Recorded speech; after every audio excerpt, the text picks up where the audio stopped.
நான் உள்துறை அமைச்சரை சந்திக்கிறேன் என்று எல்லா ஊடக நண்பர்களுக்கும் தெரிவித்துட்டேன், பத்திரிகையிலும் தெரிவித்துட்டேன். அதையும் நீங்கள் வெளிப்படுத்தினீங்க. 16ஆம் தேதி இரவு மாண்பு உள்துறை அமைச்சர் அன்சா அவர்களை சந்திப்பதாக நான் சொன்ன செய்தி எல்லாம் வெளியிடப்பட்டது. அதன் அடிப்படையிலே இரவு அவரை சந்திக்க சென்றேன். என்னோடு கட்சியுடைய மூத்த தலைமை கழக நிர்வாகிகள்,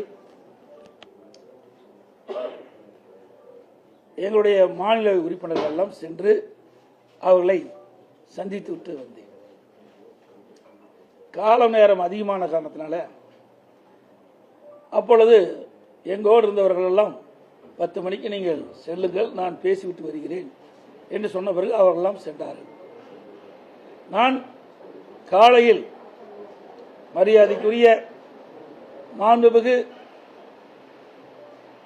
இந்திய நாட்டுடைய குடியரசு துணை தலைவர் அவர்களை நேரடியாக ஒரு இல்லத்தில் சந்தித்து அவருக்கு வாழ்த்து கூறினோம்.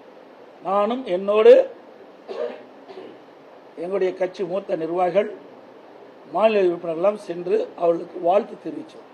அப்பொழுதும் நான் அரசாங்க காரில் தான் பயணம் செய்தேன்.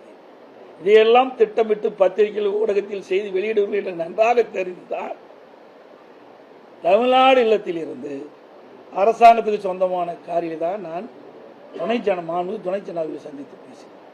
பிறகு மரியாதைக்குரிய உள்துறை அமைச்சர்கள் இடைவெளியை சந்திக்கின்ற பொழுதும் நானும் என்னுடைய மூத்த கட்சி நிர்வாகிகளும் என்னுடைய காரிலே, அரசாங்க காரில் தான் நேரடியாக உள்துறை அமைச்சர் வீட்டுக்கு சென்று அவரை சந்தித்தேன்.